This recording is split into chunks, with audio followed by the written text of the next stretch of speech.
Assalamu alaikum wa rahmatullahi wa barakatuhu. Right about now, you're listening to Ramadan FM 2018.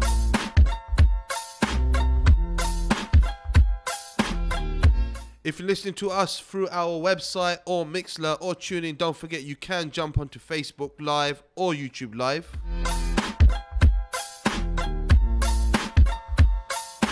I'm your host, Ish Sefi. I'm going to be with you from now all the way up until 7 p.m. We've got a really exciting show for you today.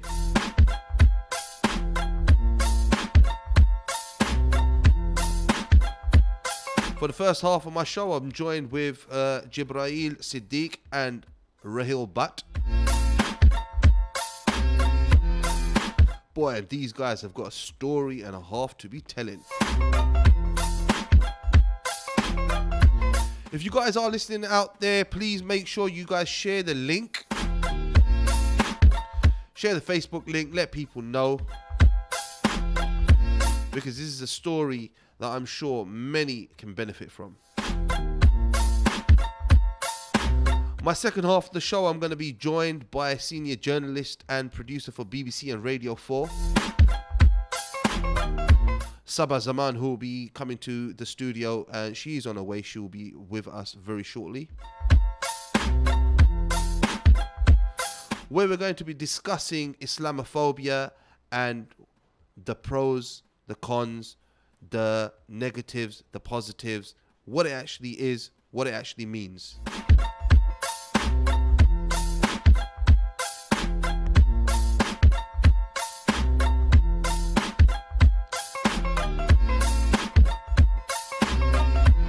Guys, for the first half of the show, we're not going to be taking any live calls, so please don't try calling in because we have got a lot to be talking about. Just sit back and benefit from the experience of these gentlemen that I've got in the studio with me today.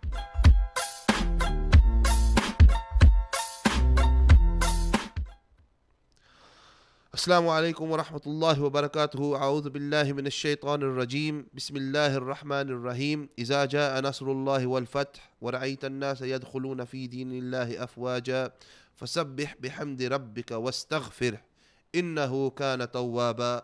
Sadaqallahu al-azim wa sadaqa rasuluhu an-nabiyyul kareem. Brothers and sisters, ladies and gentlemen, dear viewers, dear listeners, this show, the first segment of it, is titled From Ignorance to Islam. I've got in the house with me two guys who you can say we're not living the most cleanest of lifestyles, but from being at one extreme of the spectrum to coming and being to another extreme of the spectrum where they are helping young people who are potentially could become serious criminals, trying to stop them in their tracks and show them the right path. And they're doing this from their own experience. I've got with me in the house brother Jibreel Siddiq and brother Rahil Butt. Assalamu alaikum, guys. Walaikum salam. You guys are live on air right now on Ramadan FM 2018. First of all, thank you very much for taking the time out and joining us. We really appreciate you've taken time out of your busy schedules to be here with us. So you know what? I'm going to get cracking straight away. Brother Jibreel, you've got a story and a half, man. We've been talking off air. Bro, you were involved in some pretty nasty stuff, yeah? Talk to me about this first time you went to prison. Actually, before we even get to that stage where you actually got into prison, your household, the way you grew up, you know, at school, what was it like? Yeah, I definitely say that sort of my upbringing, initially as a child, good upbringing. You know what I'm saying? It was my mum, my stepdad, me and my sister. I would say that as time went on, the household changed a lot. And I think a lot of the trouble with me started from when my mum and my stepdad divorced. And then we was kind of left in a single parent household. So it's just my mum and me and my sister. And I was about 13 at the time. And that was, I can honestly say that was a time when things started to kind of like... 13, what happened at 13? Why? Take a left turn. I think You're still at school, man. I'm still at school, but I think now that I'm older and I've reflected on it, Yeah. and I mean, I was angry. You know, I was Angry at what? Angry at the situation. You know, like the home's broken. You know, like the family home that I grew up in. Like, I'm not there no more. You know what I mean? We're moving out. I was through various. Were you disruptive at school? I was always naughty. Yeah. I was always naughty and like troublesome in school. Okay. Do you know what I mean? But yeah, that was just like my character. You know, like class clown, always trying to like impress people, make people laugh, and stuff like that. So. And just going, and then when did you see that it's going the extra mile? So one thing is make people laugh, and you know what, you have a laugh, a joke. You're just a bubbly character. And one thing is, you know what, you start breaking the rules, you start getting into trouble by the teachers, you start getting into fights, and then, you know, at what age did you see that coming in? Like I said, I was always naughty. I don't know why I was just mischievous and troublesome from a kid. You know what I mean? Just always. But like I said, when the family household broke up, I was about 13. So that kind of obviously turned my life around. So obviously now I'm experiencing different things. Do you know what I mean? Like I said, me, my mum, my sister, we had to go through. We lost the house that we were living in at the time. We was going through various different hostels. At the time before we was like rehoused into like the council, you know, like the council kind of living, estate kind of living. Yeah. And just a lot of the stuff I saw and had to go through at that particular time as well for me at a young age. It was just not what a child should go through and what a child should see. Do you know what I mean? Okay, guys, just before, you know, because I know I've got quite a lot of listeners right now. I'm being reported, and it's turned out to be quite a popular show. But the guys that I've got in the house with me right now, both these guys have done time in prison. They've seen what life is like on the inside. Brother Jibreel, he was in the inside for aggravated robbery. So this is a very serious crime. And then I've got Brother Rahul, was basically inside for GBH, where he actually got into a fight where there was life lasting injuries to the person who you actually were in a fight in, and then you done some time in prison for that. So that is just basically I'm talking about the reason why I thought I'd mention that at this stage, and going back to how it all started off, was just to let people know that there's probably a lot of people out there that know people that are living a lifestyle where they are on a slippery slope. But Rahul, bring me in as a kid, you know, growing up. Was it always similar to that, mischievous at school, getting up to no good, or was it a sudden thing for you? No, it wasn't just sudden straight away. I mean, it was a really rocky upbringing, as well as many other kids that grew up with me as well. They saw the same struggles. I mean, we all grew up together, and we all had a hard time, and majority of us didn't really have a father figure in our lives. We didn't have role models, and those individuals who tried to tell us right from wrong were not the type of people we look up to as role models. I had middle class white teachers, and all the kids in the classroom, like there would be the minority would be probably, there wouldn't really be that many white kids. But those white kids that were there, I mean, it was very difficult for all of us, to kind of break free of all of our individual problems, because we all come from such broken families. My mum was a single parent raising myself and my older brother, and it was quite difficult, where she had to actually have 2 jobs to look after us, to feed us. Yeah. So most of the time I was out on the streets from a very young age. It's quite interesting. Both you mentioned broken homes, single parents, and that's becoming more and more of a pressing issue in today's society, especially when now marriage is sort of like, it's frowned upon. Are you guys getting married? Maybe not so much as so in within the Muslim community, but in the wider community generally, marriage is becoming sort of like it's a big void. But tell me, when did it start actually turning really serious for you guys? Because when you realize that, hold on a second, now you guys are doing some, crazy things here. For me specifically, it was a progression of desensitization towards human beings. I was exposed to violence from a very, very young age, from the age of 5 years old, when I had my nose broken by, through a racist attack where local white kids didn't like the fact that I was the only Asian person in the area that was actually allowed out of his house, let alone play out, and they, I would be subjected to a lot of attacks, and that's where it, growing up in Plaistow at that time, it was quite difficult. In the 90s, we saw so much issues, and it was hard, and I had behavioural issues when I was in school. I was very disruptive, always fighting, always kicking off, and most of the time it wasn't for bad language, it was actually for fighting, and that was the main thing that manifested. And by the time I was in year 7, year 8, I've already been Pakistan with my stepdad, who's and I'm there with bearded folk at a very young age, learning how to assemble and disassemble AK-47s and I knew the difference between 5.56s and 7.62s from year 8. And if I've and having that collective knowledge of not just the roads, but understanding the guns and weapons and the usage of weapons, made me, I was a risk, and I could understand why the school was panicking all the time. Well, you were at risk, and you were quite vulnerable because you still remember you're still year 8. You're still year 8, so you're still literally a baby. But Jibreel, I mean, the thing that Rahil mentions about fighting just for the sake of fighting is that it's that basically because we're not talking about a sport, we're not talking about boxing, we're not talking about kickboxing, we're not talking about a controlled environment where you've got referees. We're talking about the underworld here. We're talking about knocking someone out because of the buzz of it.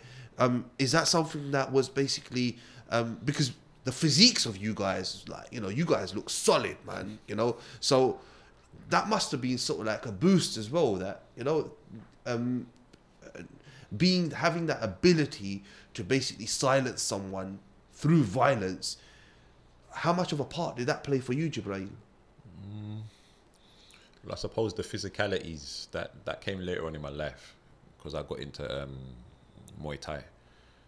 So I started doing semi-professional Thai boxing, but that came quite a lot later. Younger years, I was just, like I said, I was quite big for my age at the time. Do you know what I mean? I shot up quite quickly, and I was just troublesome, man. I got expelled from primary school. I got expelled from high school. So it was just, like I said, I think a lot of the time I was angry. When I reflect back now on my younger years, a lot of it came from anger. I just wanted to rebel and just being upset with everything in life at a particular time. Do you know what I mean? Okay, and when was it where it sort of like got for you that, now you're basically stepping into territory where, because you got done at the age of... I was 20. You were 20, yeah. Talk to me about the run-up before you got to the age where you actually were involved in this aggravated robbery, where you got pinched and now you're behind bars. Those couple of years running up towards that, because it wasn't just your first time, I take it. And again, Brother Rahil, I know you mentioned off the show, we don't want to incriminate ourselves. We don't want to basically be in a position where we start saying names or exposing things that we've done. This is an educational show where we're trying to educate the wider audience about the downsides of basically being involved in this. So talk to me, those before you got to that stage where you actually were involved in this. I would say it started about 14. 14, yeah. About 14, and wow, that's very young. Yeah, the main influence in my life was my stepbrother. Okay. I had a stepbrother that was 3 years older than me. Yeah. And that was my idol. You know what I mean? Right. I looked up to him, like I wanted to be exactly like him. You know what I mean? Like everything every word that he kind of said, I would hang on to it. Do you know what I mean? Yeah.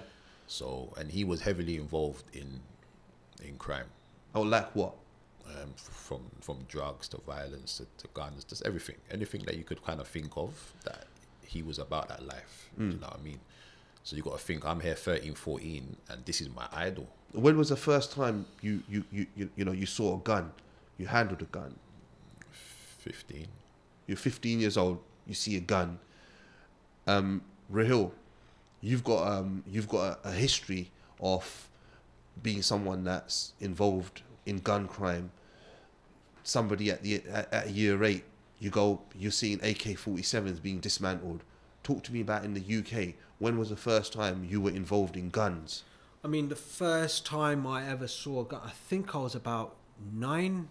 My brother and me found a sawn-off shotgun in at the back of our house in Plaistow, and we found a shotgun just laying there in a bin bag behind a set of garages on near Plaistow Station. We were just the kids that were on every single roof you can think of when we were kids. So we were just like all the time climbing up things, getting chased out of flats and blocks, and people always screaming our names out, get out of our estate and stuff.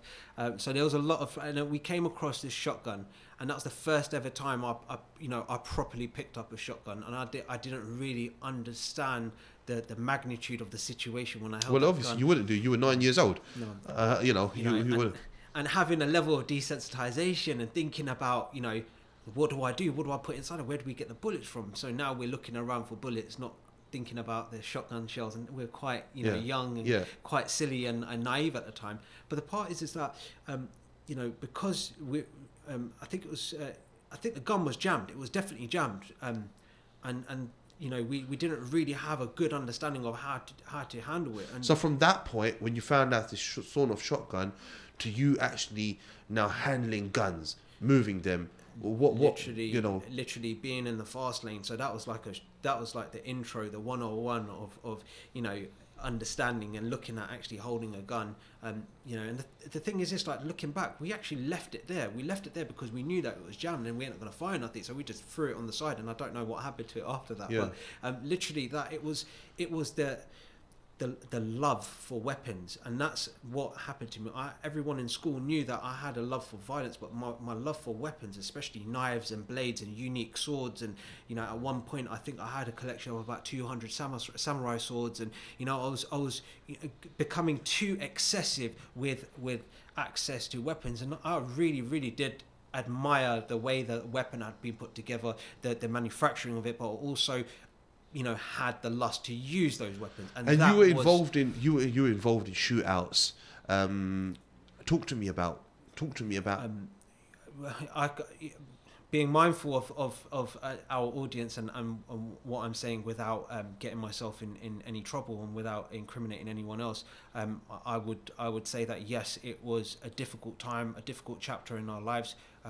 We did do a lot of wrong. We the people that I was associated with in multiple different cohorts in different areas, in different different gangs and different types of people that were moving in set ways where we had access to weapons. We did pick up weapons, we did use them, and it was used as an enforcement technique as well. Showing someone a gun is very different from having just a normal conversation. I think there's a quote of Al Capone somewhere, but I definitely know that showing someone a gun makes a difference to how they would respond to how you're dealing with it, and that puts you in a position where you feel slightly invincible in that moment of time, where you've got the upper hand, you've got the gun, you feel that you've got the power in your hands.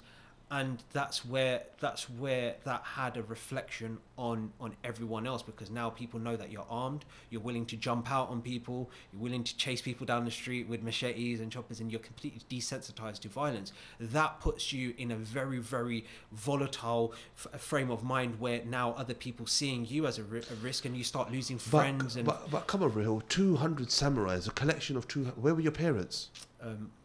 Where were these samurai swords? Where were you keeping them? I used to have 200 samurai swords in my bedroom. I think it was like 198 samurai swords at one point in racks, and it filled up the whole room, and everyone's just like, you need to get rid of this now, it's too much. My mum was just like, this is beyond just an issue. This is actually something's wrong with you to having that many knives and swords and what was your excuse? What is a collection, or what was it? I just, at first I started it off as like, I liked a nice weapon, I liked a nice knife, and then I was importing them, going out, even in school I was actually going out there and bringing weapons back. I went on a school trip and I ended up going to France, and I ended up bringing back a samurai sword, and so many different variations of how I got a hold of these weapons, and having friends who are older than me. So it's a love for weapons. Yeah, it's a love for, and it's that power that the weapon brings. Jibreel. So this led you to this aggravated robbery. Talk to me about this incident. I think it was just a build up, because like I said, it was just a life that I started to live. I said it started from about 14, and the friends I used to hang around with, a lot of them were getting into trouble. A lot of them were getting arrested, going to like juvenile, going to like secure units and stuff like that. And at this time, like I said, I had an older stepbrother. He kind of came to me and he was like, listen, man, he's like, I mean, you lot are getting into too much trouble. Your friends are getting arrested all the time. He's like, you know what, forget all of that. Yeah. He came in, he gave me some weed. He's like, you know what, take this. Yeah. Back then we had the pots and pans, the scales pots and pans.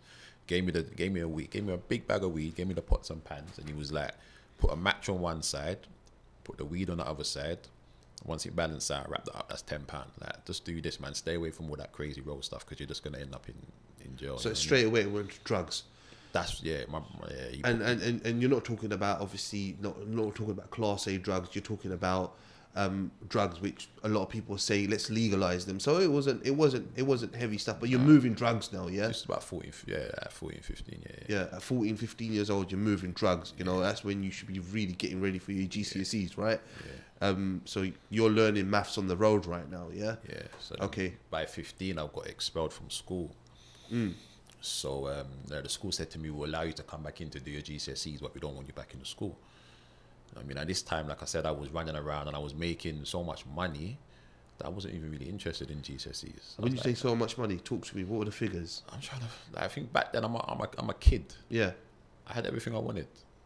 Do you know what I mean? Latest trainers, latest video games. Like, I mean, there times there was a pager. I had like the pagers.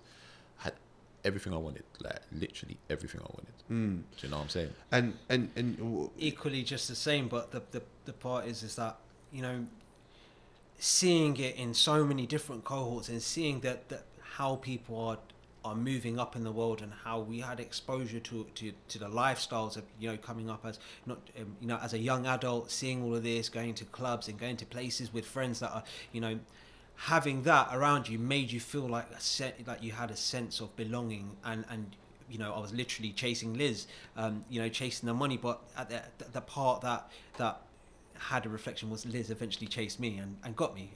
You know, and that's the part that I was trying to conquer in myself. No matter how much, no matter how much money I made, no matter how much money that was made around us, no matter what cars my friends would drive or what we would have access to, none of that actually matters, because when you're in prison, when you're actually sitting there in your cells and you're sitting there and you don't have nothing, you don't have anything, you only have yourself and your mind and a TV, or if you're lucky, a cellmate. You know, these are the things that you know, it helped me reflect, seeing the difference between where I was and to where I was going, and to actually understand that. So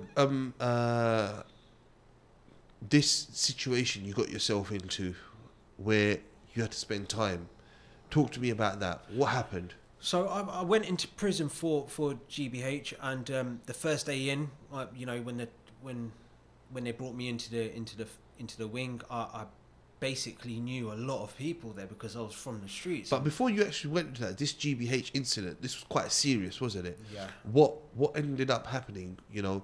So I had to fight. I attacked the man. I hit him in his face, and he had lifelong injuries.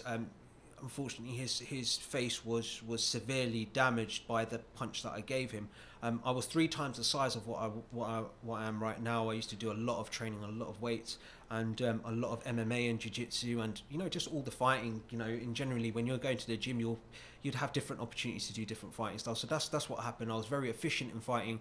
I had a very you know, good background in understanding how logistics of security are, to go into a situation, to understand the situation in and out. And I was at the pinnacle point of not just staying off the radar, not just not just doing the crime and getting away with it. I was actually at the point where I became careless with it, and that's the part. I thought I was so untouchable to an extent where it wasn't even my fight in the first place. I just went along to someone else's fight and ended up hurting a person that's going to live with it for the rest of his life. And unfortunately, his injuries are so so severe that I can't even go into description of it due to your audience. But I would say that he had to live with that, and he had to have reconstruction surgery on his face, and I had to look the guy in his face in court and watch him point over, that's the person that done it to me. So I had to live with that, and seeing my mum in court and just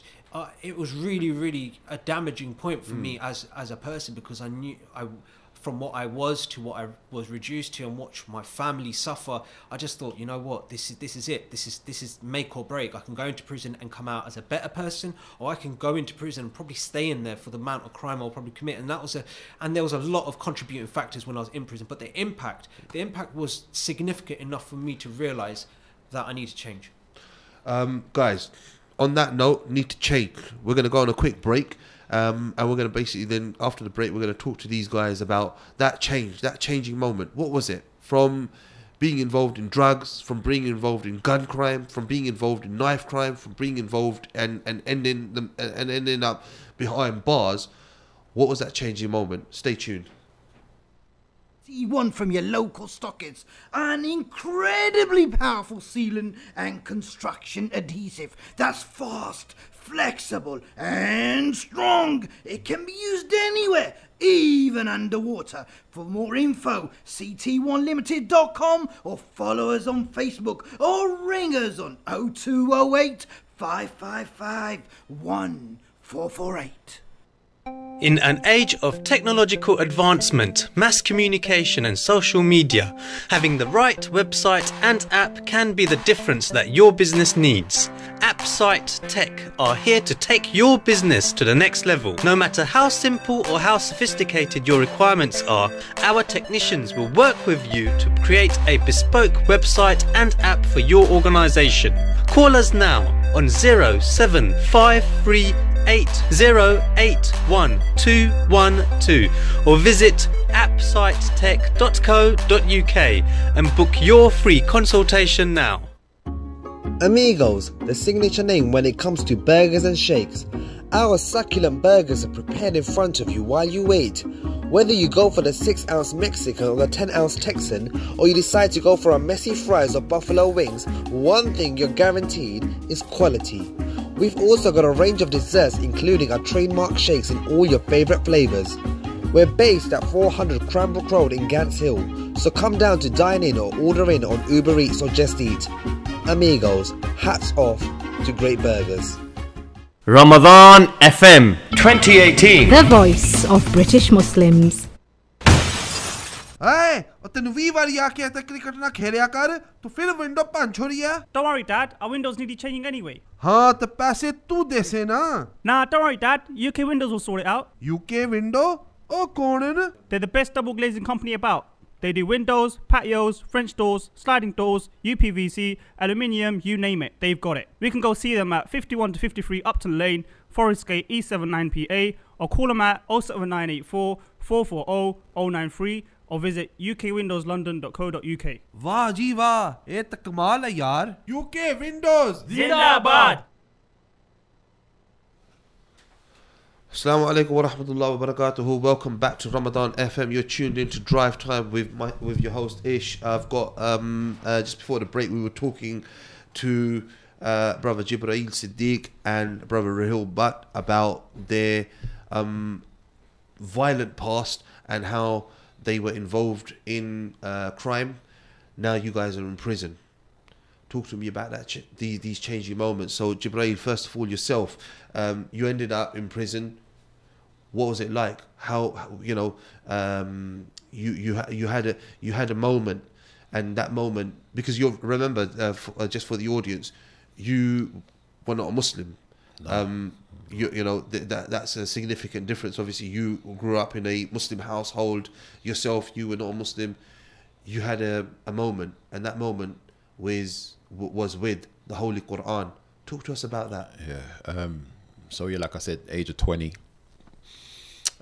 That's when I got convicted. I mean, got sentenced to 6 years. I served half of that. Initially was into a Young Offenders Institute, which was Feltham. I just remember just going there, like from court. You know, they take you downstairs into the back, and I was just like, you know, that was it. You know what I mean? I weren't going back. You know, the next destination was Feltham. I just remember riding on the bus, and the whole experience kind of felt surreal.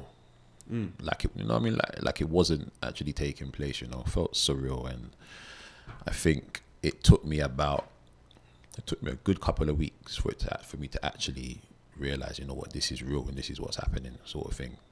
Because obviously, you know, you can watch as many gangster movies as you want, you can read as many books as you want, you can hear as many stories from other people, but until you're actually in it, and you're waking up in it every day, you're not gonna know what it's like and how you're gonna be able to deal with that situation. Do you know what I mean? I literally just took every day as it come, and like I said, after about a couple of weeks, I had to just say to myself, you know what, this is my reality. You know what I mean? I've got my sentence. I know how long I'm here for. I've got my release date. It says it on the paper. So I either need to just get on with it, or I'm not going to last. You know what I mean? So I had to just accept it and do it. What was that? Talk to me about that moment.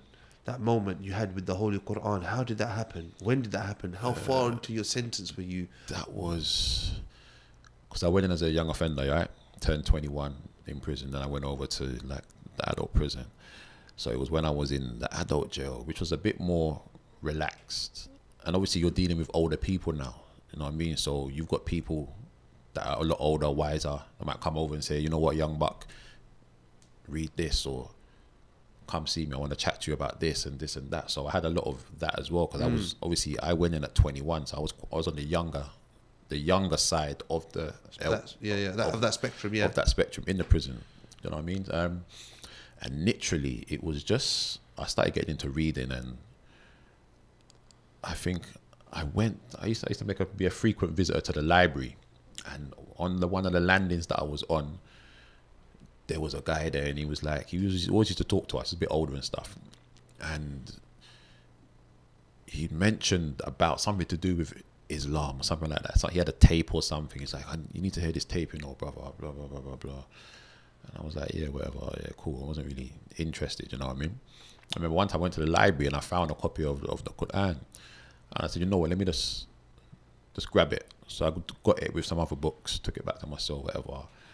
And yeah, I think literally from I started reading it, I was just locked in, man. I was just locked in, and I read it from cover to cover, and there was certain parts in it that actually really stood out to me and touched me, you know what I mean? And I was what were those parts? Like, do you remember anything specific? Specifically, like I said, like I've done an interview recently as well, and I said there's just certain things that it made reference to in nature. Do you know what I mean? Like it would speak about, you know, the mountains and the mountains, like the purpose that it serves, you know, like that they do serve here on the earth, and, you know, like the division between the water, the different types of water in the sea and stuff like that. Things like that initially kind of got my mind sparking, and I was just like, wow, like this book is deep. Do you know what I mean? Born and raised a Christian. I mean, I had a Bible with me and I've read the Bible. So that was your time to sort of like reflect, because you've been involved in this chaos, and now, you know, you're in solitude, and the Quran's giving you, it's giving you something that it's making you reflect. Yeah, I don't know what it was, but I said to myself, and I even said to people, like that, there's something that book is deep. Subhanallah. Yeah. And you know what? Quite interesting. We're here in Ramadan. We're talking about the Quran, which is, you know, the revelation was in the Quran. Your change came in the month of Ramadan as well, in prison.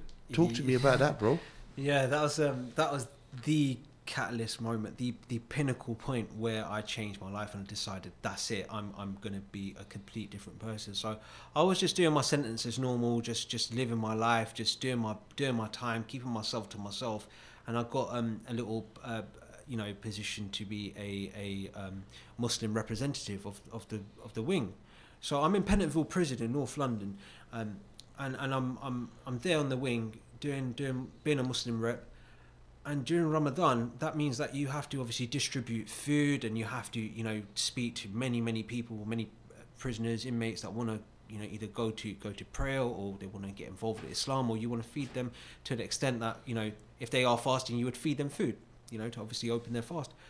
And towards the end of Ramadan, I remember what an officer done. One of the officers, I presume that he didn't like me too much. He definitely didn't like me after the conversation. But you know, I gave you know, a lot of brothers food, and after I finished the tally of all the food, you know, they took me towards my cell, and I had a tray, a big tray, you know, that had a lot of food in it still. So I said to the officer, and there was two of them, and this officer, I'll never forget his name, I'll never forget his badge number, I'll never forget what he looks like. I remember him, and I'm always going to remember him because he was the moment that changed me. I'm in prison and I'm doing my sentence, doing my rehabilitation, and I chose to be the Muslim rep, where it's a position where you don't get paid for it, you do a lot of duties, and it's charitable. It brings you back, you know, to Islam, but it also brings you back to reality and makes you realize, okay, there's certain things that you need to do, responsibilities. So this particular officer said to me that I'm not allowed to distribute the food to anyone else, and that's where I had an argument with him.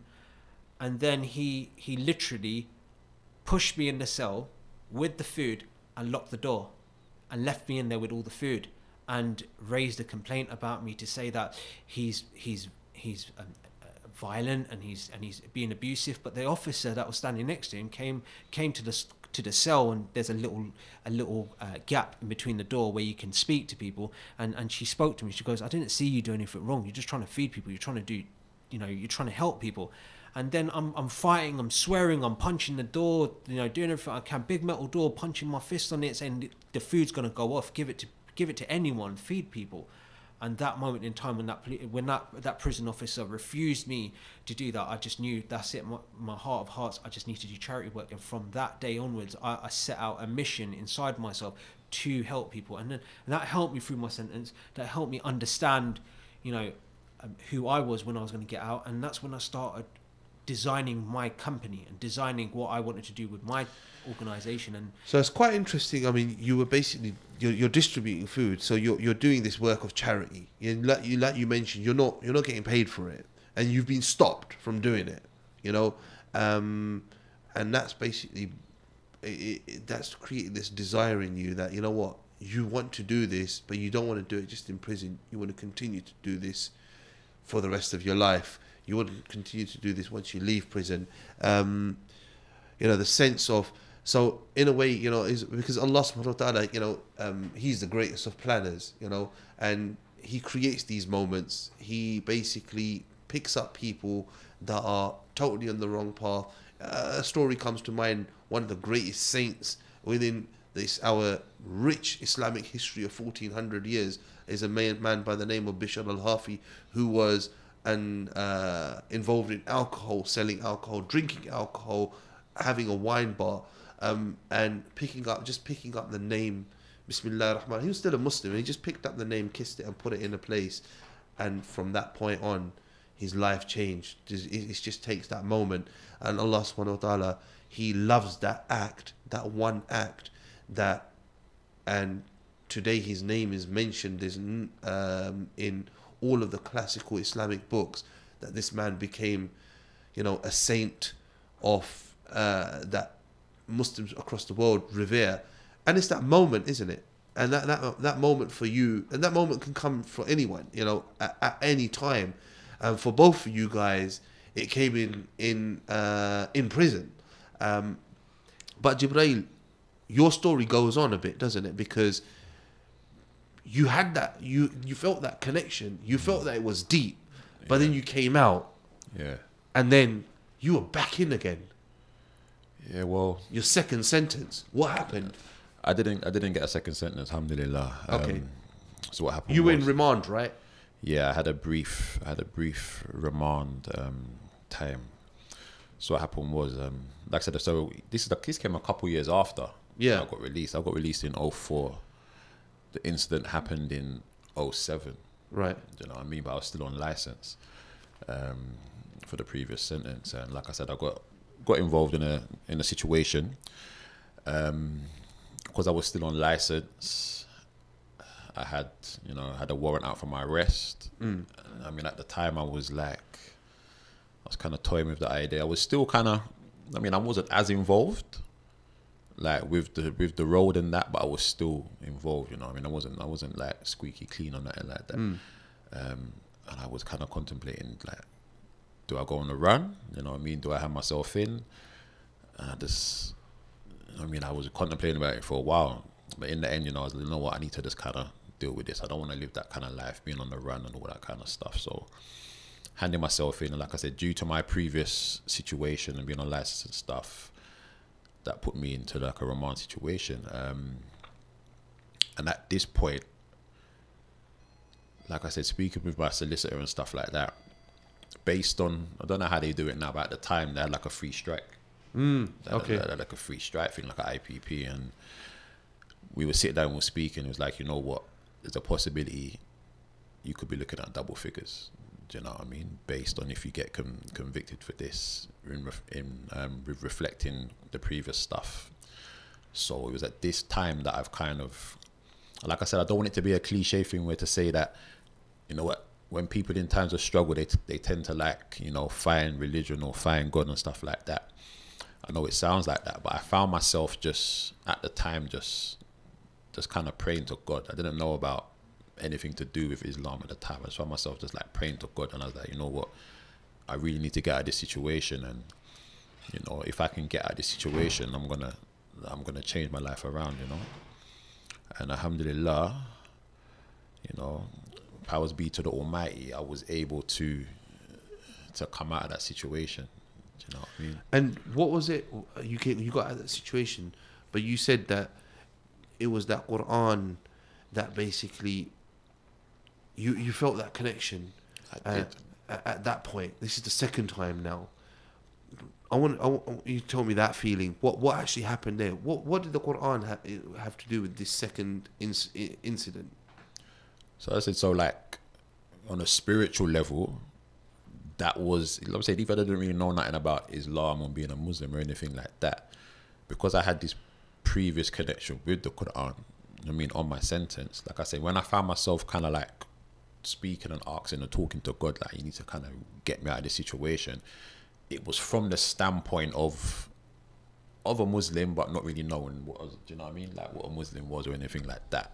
Obviously now I know, we refer to God as Allah, but at the time I didn't really know that or know how to kind of convey that. Do you know what I mean? But that, in my head, that was my go-to, and that's who I was kind of asking for help. Yeah. And before I just come on to Rahil for coming on to some of the work that you guys are doing now, when was it you took your Shahada? It was when I come out of that. So you were in this situation again in 2006? 2007. 2007 you took your Shahada. I took my Shahada a few months later. And was it just was it a struggle to say, you know what, I'm not too sure, or was this crystal clear that, you know what, this is what you wanted to do? Yeah, like I said, I felt like it was a sign, man. You know what I mean? It was like, a lot of people will say, a lot of the times we pray, we ask for things, we pray for things, and we don't necessarily get what we ask for. Do you know what I mean? And I know there's like a saying, like in Islam, we say we don't believe in coincidences. Do you know what I mean? And like I said, that was like my sign, is to say, you know what, you've kind of asked, now show and prove, sort of thing. Do you know what I mean? So I stayed true to that, and I embraced Islam until my Shahada. It was about a few months later, beginning of 2008. Yeah. You took your Shahada, alhamdulillah, you're Muslim since, and now you guys are doing some amazing stuff. Can I just bring you back to one point that go on, bro. It was not the criminal justice system that rehabilitated me, and I'm very sure of that. They put hoops in front of me, and I just jumped through them like it was light work. They, whatever they want, whatever forms that the probation and all of these people needed to be filled, I'll just fill them out to what I think that they want to hear, and understanding that it was not the criminal justice system that rehabilitated me. It was me and the decision that I made to say, well, I need to do these courses in order to tick their boxes. But it was that catalyst moment where that officer refused me, and that's when I knew that I'm going to change as a person, as I was going to do. Had that person not done that, I would have gone back to a normal life of either crime or just probably went down a normal job and just held down a normal job. But that moment in time, when he decided to stop me from feeding others, later on down the line, fast forward 5 years, exactly 5 years from exactly 5 years, literally, I've saved kids' lives. You know, we're saving kids' lives literally. So from that decision 5 years later to where we are right now, I'm grateful that he stopped me from feeding those others, because I ended up saving kids' lives. So yeah, that was the reflection. And now, saving kids' lives, what does this involve? So, you know, I know that there's a lot of media coverage on knife crime, on youth violence, on corrosive substances. Now it's, you know, going towards drill music. And we understand that there's a lot of issues in the communities that we've come from, that we understand. We know this. You know, we've seen the evolution of jungle music, garage music, and grime, and moving on to drill, and we've seen variations of how music has evolved. And right now, to the extent of current news, even up to yesterday, where they announced that there's been a collaboration between the social media companies like Google, YouTube, and the Met Police. And from where I came from, the world that I know, it was very anti-police. Very, very anti-police, where we would be disruptive towards any police officer doing their job. We would, you know, I know myself personally, as a kid, I was growing up, you know, up to the point where I started my company, and when I had the intentions, I didn't like the police until I realised that they are actually onto something here. They're actually trying to understand that the kids now are exposed to a lot of violence, and some of the kids are idolizing false ideologies. Unfortunately, some of these rappers, some of these drill artists are encouraging the youth to do crime and represent bang for their ends. But in the harsh reality of what I have seen and what I've experienced is that those individual artists that are achieving great numbers on their YouTube hits and that are capitalizing from these lyrics, the end result is that these kids that are doing the representation for them are the ones that their lives are on their lives are on the line. Yeah, because they're not the actual ones that are going out, getting involved in this gun crime, whatever. These artists, they're just producing the lyrics, and these guys are sort of like their arms, if you like, and basically doing that. But I mean, a typical example, there's nothing worse than a kid being dragged into some sort of music issue between two artists, and that kid has now been caught by the ops, as it's referred to, the opposition side that has caught this kid. There's nothing worse than seeing what happens to that kid, and when that kid's crying out for help and phoning your phone and asking you to save their life, and when we go down there to save that kid's life, you know, a lot of things could be avoided. And this is why I understand why the police have taken down some of those videos, and why the collaboration is very, very much overdue, because those videos were asking people to specifically take other people's lives or endorsing violence. And it's fact. If that artist has an issue with what I'm saying right now, get on the mic. There's a spare mic just over there. Get on the mic and talk, or phone in the studio. Explain your situation, or why your video has been taken off, because there is a good understanding. What I understand why is because you've endangered people's lives. You've named kids. You've shown kids on your video. You've really put people's lives at risk. And just imagine if it's your kid, just to the audience, if it's your kid that has now been named or identified in a music video that they didn't really understand what they're getting themselves into. They're about 12, 13, 14 years old, and now they're doing, you know, they're representing their area. Okay, cool. But when you're in the music video representing your area with your signs, the person in the background is talking about taking someone else's life, or justifying why they shot someone in their head or why they stabbed someone. You got to think about your kid's safety now, because that kid now is become a target. Yeah. So when that kid now ends up going into another area, we've got to understand that there will be a lot of risk, and people will be after that. And what's it called? That's quite interesting. But you're talking about taking people's lives. I mean, right now, practically, Rahil, how easy is it to pick up a gun? the work that I've done through my organisation, I'm going to give it a plug right now, Community and Rehabilitation. Of course, bro. Go ahead, man. Go ahead. It's called Community and Rehabilitation Solutions. We're a community interest company, a non-profit organisation that works specifically to target. Right now, our current endeavour is to target youth violence and crime itself, to stop youngsters from going down the pathways of committing crime and navigating them into education, training or employment by using great peer mentors that will steer them away from going down the cycles of crime, which could potentially lead them to lose their lives. So that's what I'm doing right now. How easy it to get a hold of a gun? Between average kid, between 3 to 5 phone calls to get hold of a gun. You can get hold of a gun quite easily. It will cost a bit more money if you want extra bullets. You can rent them. It all varies on how well you are connected, on the streets, but who you have access to. You don't. And do you need to be that well connected? Look, I was in jail during the London riots, and I was amongst people like Kevin Hutchinson Foster, who gave Mark Duggan the handgun, and those are the type of people that I was around. And seeing that, and seeing the far end of the scale of what a gun can do, all the way up to what's happening right now, how easy it is to get access to the guns. It's concerning that a gun is easier to get hold of on the streets right now than a brand new iPhone 10. It's concerning, it's alarming, knowing the fact is that these guns are still on the streets, they are still in circulation. And I just know straightforward that if we can take a gun off of the street to say to a kid, don't pick up that gun because it's going to take someone's life, and it's, if we can get one gun off the street, that's life saved. And for me, that's my core ethos, and that's something that I want to do. And I like the fact that I've managed to get a gun off the street, because amazing. And that's something that we live and breathe. Jibreel, you're now involved. You're an activist. You're involved in a number of projects, and you're always working for and looking for other projects that you can help in. But Save Our Boys and Young Offenders, these are 2 projects that you work with. How does the process actually work for you to?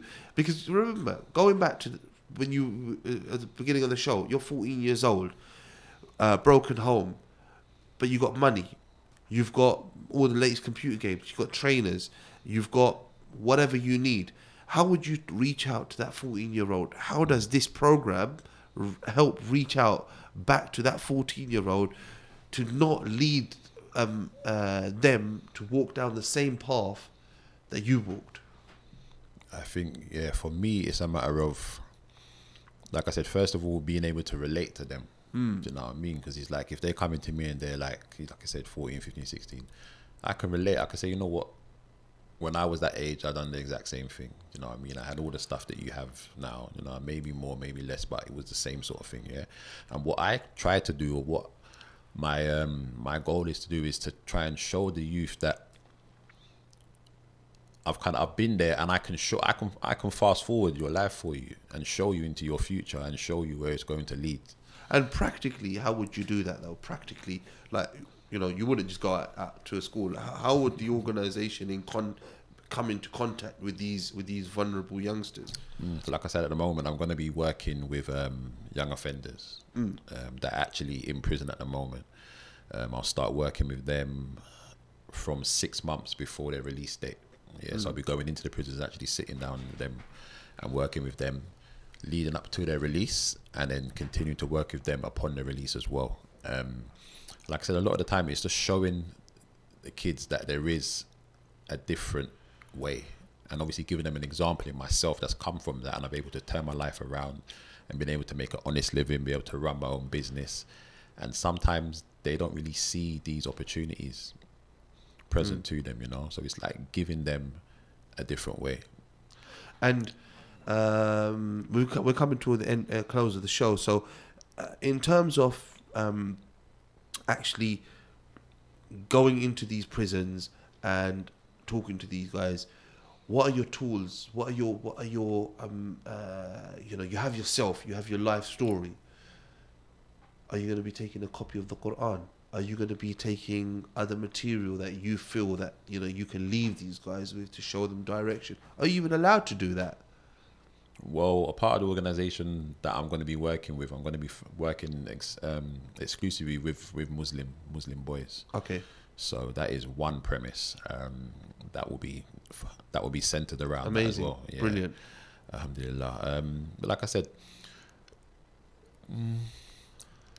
on that side, yeah, we definitely got that kind of like Islamic perspective. But from a whole, that can be something that can just be seen in how I conduct myself, how I kind of live my life, and I think that's the best example. Very interesting, actually, that you yourself are now a role model because you're living your life according to Islam. Yeah, you're a practicing Muslim. Yeah, alhamdulillah. And you know what? There's no better actions. And you know what? I want to just give a quick shout out to the Minhaj Dawah project. Minhaj Dawah project are basically responsible for supplying the Holy Quran to prisons across the whole country. Thousands of Qurans are being basically distributed with the most simple English translation, where it's not in Roman English, where they can read it like a story, a bit like a novel. They can read it, but yet it has the hand of authenticity over it, because the Quran needs, it's a deep book, like you mentioned on numerous occasions. It can't just be translated by anyone. This Quran, the one that we are actually distributing, has been translated by Shaykh al-Islam Dr. Muhammad Tahir al-Qadri, who is the founding leader of Minhaj al-Quran, a scholar that needs no introduction, and it has the backing of a scholar like that it has been translated by him, but it's been translated in plain, simple English. There's a version without any Arabic as well, so you can literally just read the English. That is the Quran that is being distributed. Big shout out to the Minhaj Dawah project and all of its funders and donors that basically do this amazing work. Your closing remarks, guys. Closing remarks. So a lot of people, don't get the perspective of having a collaboration with local authority, having collaborations with youth services, having collaborations with the Met Police, and having an understanding of where the issue is and where I was the issue once upon a time, and I became the solution to many problems in my life and others. I've come to understand community police and how community police work. And the community police are very, very different from all these different police officers that you have with enforcement and stuff. I specifically work very closely with community police because the community police are the people that go to your shops and say to them that, are you okay? Is there a problem? Do you have an issue with acid? You still have acid on your shops? The community police are the kids, the police officers that go to your library and drop in. They're the ones that go into your youth centre and drop in. Those community police are the people that actually care about the community. And that's when I started understanding, right, there are good officers, there are good people actually willing to do good work to save people's lives. Because when you're lying on the floor with a gunshot wound or a hole because you've just been stabbed, it's that community officer that's going to come up to you and save your life. And it's those paramedics that rush you to the hospital that keep you alive. We still have to remember, when you're living and abiding by the law and doing right, and you're trying to live right, you will have to work with many people. And I'm quite happy and quite proud that we've established a very good working relationship with the police and the local authority on this basis, because equally we all share the same value that we want to save people's lives. I don't care about the policies, I don't care about all the stuff that's happening at the politics. I don't care about that. Yeah. The real work, when it's happening on the ground, the real people, the people that are working in youth services, these people have really, really tough jobs. It's almost like a presidency, seeing the stuff that they go through and the things that they have to deal with, and the amount of issues that are landing on their desk, it becomes difficult. So the community policing plays a massive role, and although I'm not a police officer, I run my own company. I'm very happy that the police have taken these stances to accept community groups like ours, and finally give us the opportunity to have our voice. And that's something that I'm grateful for. So closing remarks, many thanks to local authority, many thanks to Newham Council, many thanks to youth services, and many thanks to the Metropolitan Police and all the community members of London Borough of Newham. Excellent. Jibrail, he mentioned working with local authority, mentioned working with local police. I've had a question on Facebook, working with schools. Schools, surely there's got to be an area which we need to be targeting. And I said in the beginning, off air, when we were talking, those beginning signs where you start seeing things going wrong. It could be as simple as truancy. A lot of people might think, he only bunked a day of school because he hadn't completed his maths homework or whatever. But then again, it could be a lot more sinister than that, right? Yeah. How are we going to be working with schools? So that's, like I said, with the organisation that I work with, Save Our Boys, that's actually one of the directions that we're trying to approach at the moment, is trying to get into the schools and maybe do some seminars and some talks, trying to reach the youth at a slightly younger age, maybe like year 7, year 8, and just try and get this message out to them while they're still able to absorb it and they might not be too far deep into that whole criminal lifestyle. I just want to add as well, just closing out, I just want to say that, and my closing words are for, if there's any youth out there listening, to this stream at the moment, it's a thing where, take it from me, the road life, it might seem all nice and lovely at the moment, but it's a vicious cycle, do you know what I mean? And it's if you take heed and you actually really think about it, every time you watch, the gangster movies and all that kind of stuff, the bad guy never wins. Do you know what I mean? The gangster never wins. He might have a high, but it always ends in a bad state. It's a vicious cycle. And like I said, my plea is out to the youth at the moment, and anybody that's out there that is involved in that kind of life and they feel like they have no way out and they want some kind of way out, then that's why, myself and Rahul, we're here to try and help and to maybe give them an option in a way, because sometimes they don't know who to turn to, and they need to know that there are people out here that are willing to help, and there are people that have been in their situation and have managed to turn their life around. Rahul, Jibrail, you guys are a massive inspiration. The work you are doing is commendable. On behalf of Minhaj al-Quran International London and on behalf of Ramadan FM 2018 and the entire team, we'd like to thank you. We make dua that Allah subhanahu wa ta'ala puts barakah in your work, and He enables you to continue what you're doing. And this is your platform. We want you to come here, continue to educate us about what's been going on. And until next time, inshallah. Assalamu alaikum wa rahmatullah wa barakatuhu. We're going to go on a short break, and after the short break, we're going to be joined by my next guest, Saba Zaman, who is here. She's a journalist and she is a producer for the BBC and Radio 4. Stay tuned. With specialisation. Our courses are regulated by UK Quality Assurance Agency and taught in a highly professional environment. Special offer for Ramadan FM 2018 listeners only. Please call on 0203 288 3143. Email info@universityofbusiness.eu. Solicitors in. You can expect a variety of services from us, ranging from family law, immigration, human rights, money claims, personal injury and many more. We are committed to providing you with the best legal advice suited to your individual circumstances. Drop us a call on 0203 500 8000. Our office is located at 62 Barking Road, East Ham, E6 3BP. Why spend summer in your room when you can fly off to your dream destination with facilities like car hire and hotel bookings? Well, Flight Masters have got you covered. We offer holiday packages, city breaks and flights at the most reasonable prices with the best provision of services. So why delay? Call us today on 0203 598 9938 or visit our website at www.flightmasters.com.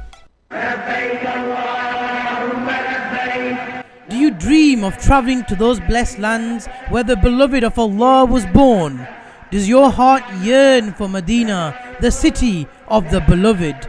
If it is your time to experience a spiritual journey words cannot justify, then join us at Sam Travel and Tours and book your Hajj and Umrah packages today.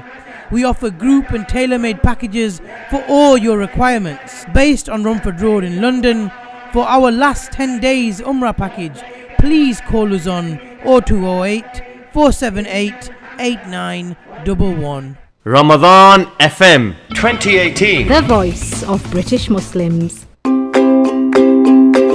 MR Accountants provide a full range of accountancy and taxation services, including annual and management accounts, self-assessment, tax returns, VAT, bookkeeping and payroll services to all different types of businesses. With our in-house chartered accountants, you can be guaranteed to save money. Contact us now on 0203 432 9138. कितनी बार कहा है कि घर को साफ रखा करो। मैं तो थक गई हूँ सफाई कर करके। उफ, ये कॉकरोच, चूहे, कीड़े मकोड़े घर में घुस आए हैं। कहाँ जाऊँ, किसको बुलाऊं? माँ, बहन, बीवी और बच्चे, किसी को भी इंसेक्ट्स नहीं लगते हैं ये अच्छे। So don't worry, I'll call City Pest Control. Deal with cockroaches, mice, rats, bed bugs, fleas, flies, all types of insects and rodents. 0203 633 0080 or 0770 279 8808. www.cpestc.com. City Pest Control, large enough to cope, small enough to care. All our technicians are British Pest Control Association qualified and we are regulated by the Royal Society of Public Health. This Ramadan, visit Al Akbar's for all your meat and poultry needs. We buy only the highest quality meat and are HMC registered. We've got some amazing offers on all our products this Ramadan and we provide free local delivery for all our customers. We also cater for restaurants and large events, so no matter how big or small your order is, Al Akbar's is the name to remember. Visit us now at 51 to 53 Upton Lane, Forest Gate, E79PA or call us at 0208 472 5742. Al Akbar's, the name to remember. Yo, bro! Cuzzy's getting married and I need to get hold of a car. Yar, I know some boys who know SPM car hire. They got the best cars in town. Rolls Royces, Ranges, Maseratis, Aston Martins. Cause you name it, they got it. With the best prices in town. Sorted! Looks like I'm going to this wedding in a Range then. They'll drop off the car and pick you up once you're done. Just give them a ring on 01798 397 916 or visit them online spmhire.com or find them on Instagram. Looking for meat and groceries? Look no further than Waris Food Store in Walthamstow. Visit the store to view our special Ramadan offers. 420 Hull Street, Walthamstow, E17 9AA. Or for free delivery, call us on 0208 521 0000. We have fresh deliveries of poultry and vegetables every day. Waris Food Store in Walthamstow. Reliant Solicitors fight to protect your legal rights. Our firm offers a wide range of services including immigration, family law, commercial law, civil litigation, personal injury, landlord and tenant disputes and employment law. Visit us at 602A High Road, 7 Kings, Ilford, IG3 8BU or call 0207 183 5439. Reliant Solicitors, where every client matters. Britton Solicitors in Ilford, the name you can trust. We provide services in immigration, family law, landlord and tenant matters, commercial leases and civil litigation. We also deal in personal injury claim and road traffic accidents. Call us on 0203 475 4545. Visit us at 170 Cranbrook Road, Ilford, IG1 4LX. Assalamu alaikum wa rahmatullahi wa barakatuhu, brothers and sisters, dear viewers, dear listeners. You are back on Ramadan. You're tuned into Ramadan FM 2018. In the studio with me, I have with me Sabah Zaman, who we've been talking about just before the show. Sister Sabah is a audio producer for CTVC, which is an award-winning organization, produces audio material for a lot of the big names out there, including BBC, Radio 4, you name it. You know, she's been there, she's done it. She's an amazing personality with a wealth of experience within mainstream media. First of all, Sabah, Ramadan Kareem, and welcome to Ramadan FM 2018. Ramadan Kareem, Ismail, and thank you for having me, and Ramadan Kareem to all of your listeners. MashaAllah, Jazakallah khair. Apologies, the little bit of an overrun with the previous show was pretty difficult to get away from that conversation, as is, I'm sure, going to be this conversation as well. I'll try not to keep it long. Yeah, but so you're an audio producer. What does that mean? A lot of people don't know. Talk to me a bit about your background and your speciality. Okay, so audio is like another word for radio, but the reason why we say audio is because traditionally where we would listen to things on radio, things that have gone into podcasting, which has become really, really big. So as you mentioned, I work for a production company called CTVC. It's an award-winning production company, and we specialize in religion and ethics. But so it's really important that we feel that we will make programs that raise really important ethical issues.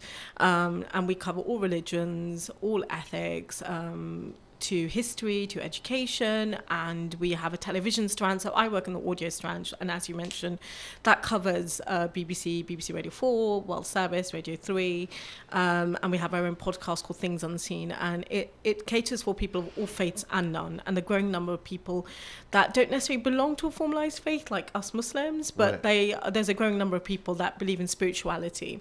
So we set up this podcast about 5 years ago, and we also have a television strand, multi-award winning too, and they do really long form programs and docs again, and series. And then we have an amazing digital team called TrueTube, and they're BAFTA award winning, and they provide or produce content, free content on a website called TrueTube, which is for schools and education. It's free, and the most popular video on their website, if people want to check it out, is called How Islam Began in Under 10 Minutes, and it's a small animation, a short animation for 10 minutes, and it's voiced by yours truly, and it has almost 4 million hits. So it's a production company that does, it really is passionate about the work that we do. So your role, particularly within this production company, what do you do? Are you the script writer? Are you what is it the creativity that you got to be involved in? It's everything. So television and audio radio is very, very different. So radio have smaller teams, and our team is very, very small, and we work on everything from concept to idea to development to getting the people or experts or pundits or contributors to star in our programs, to the script writing, to working with the presenters, to producing, to editing programs, to delivering them to networks or to our podcast. And the podcast we produce in-house.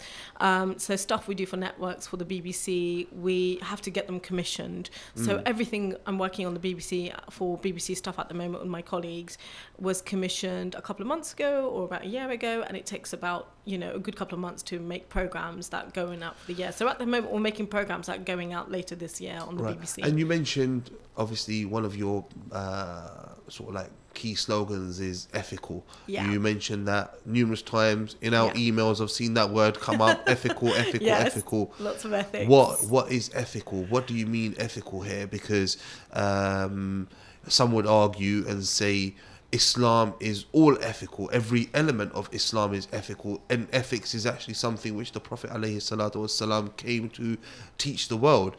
And then you have the other spectrum, which will say Islam is totally unethical. Islam is basically totally disregards ethics and makes women cover up and forces them to do this. And how do you merge the two?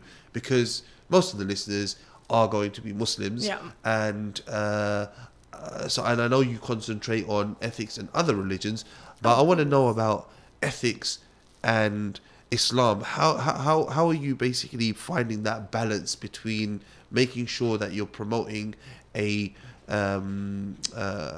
correct Islam, the Islam which is, and again that's a bit, it's a bit, what is correct Islam, but you could say mainstream Islam, and then balancing that within ethics as well, and your challenges that you find with doing that? To be honest, I don't find a challenge in doing that at all. And especially in a mainstream pavilion that I work in that sector. And the reason that is because I'm a person of faith. My Islam is really important to me. Right, and that balances me as a person. But also I'm a journalist and I have aql, as we know, as in wisdom. Or we shouldn't say wisdom, but common sense. Common sense, yeah. And we have to adhere to, just like we have Islamic values and ethics, as we've spoken about, and we abide by certain ethics in our lives and with our families and our interaction and our neighbours and how we live our lives. We also have an ethics when it comes to journalism and the type of programs we make. So we have to abide by editorial values, and because we produce to BBC standards when it comes to our radio work, we have, and whether people debate this or not, we have some of the highest editorial values, and we remain apolitical, non-partisan, and the idea is to represent everything and everybody. So if I give an example of an Islam program we've done, it's Ramadan, and we're obviously everyone's fasting, and I produce our Ramadan podcasts. We've just done a program with the British Bake Off contestant Ali Imdad, and it was on why he, as an observant practicing Muslim, somebody who was really well known, who went on to the BBC program. Also, what he's done, he's actually formulated desserts of the Islamic world to kind of counter the negative narrative of Muslims and Islam. Very interesting. So we were able to make that program and put it out to our masses and to our audiences. Call people to the way of Allah with wisdom. Call people to through desserts. I'm all for that. Alhamdulillah. Of course. And then last year, for example, we did a program with Barbara Ahmed, and everyone knows Barbara Ahmed because of his story and the fact that he was in prison for almost 12 years. Yeah. And it was Guantanamo. Not in Guantanamo, actually in high. No, sorry, I'm getting confused. That's not Barbara Ahmed. He was in high security max prison, and it was about observing Ramadan in prison over the certain amount of years, but his story, and it was incredible. And he's not done many interviews. He's done one other interview, and we were able to secure that interview. So it's not just about doing those programs for the sake of Islam, it's representing all sides. So we'll do a program which will have one viewpoint, but we have to get the other narrative. We've got to get the other side, because that's what makes fair journalism. And I can't not touch on the subject of Islamophobia. That is basically a huge phenomena, which when growing up as a kid, I hadn't even heard of the word Islamophobia. Now it's like you can't get away from it. Everywhere you turn, people are talking about Islamophobia. And when it comes to ethics, obviously it's going to be very unethical to promote Islam as sort of like a violent religion, as a actual faith, as a it'll be quite to wrong to sort of like brush everything with the same brush and say, this is Islam, but at the same time, Islamophobia does exist. There are numerous accounts of Islamophobia. I mean,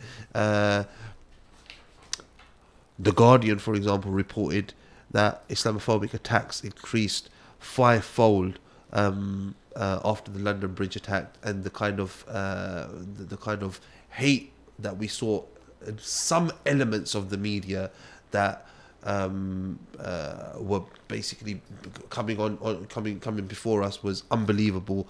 The BBC, again, an organisation that you work with, they reported that crimes against Muslims have increased by 70% in the last year. These are worrying. Well, what I want to ask you is, Islamophobia, is it just a because before I ask a question, let me tell you, there's two ends of the spectrum here. One end of the spectrum is that anything that happens, Islamophobia has a part to play somewhere or somehow, whether that's basically just making the ground fertile for racist attacks, Islamophobic attacks, or whether it's basically being outright Islamophobic and saying, the Quran teaches men to take women as slaves, etc., etc. That's one end of the spectrum. People that basically chant these, lay the foundations for this narrative. And then you've got the other end of the spectrum where people say, no, Islamophobia doesn't exist. It basically, Muslims are just insecure. You know, you got to be thick-skinned. You got to be able to take criticism. Surely the balance lies somewhere in between. Where is that balance? That's a very, very long question, and it's a question that I don't have the answer to. But if we're talking about anti-Muslim sentiment, see, the word Islamophobia, it's a term that I don't personally like myself, because I think it has a lot of polemic to it. I think it's quite harsh, and it can act as quite xenophobic, but it's a legitimate one. It's a legitimate one due to there is a growing number of, you know, you give me the stats, I'm aware of the stats of people, you know, where Muslims are a small minority, but the largest ethnic faith minority in the UK, almost under 4 million, who feel isolated now and marginalised because of certain kind of aspects of the way media reporting is happening.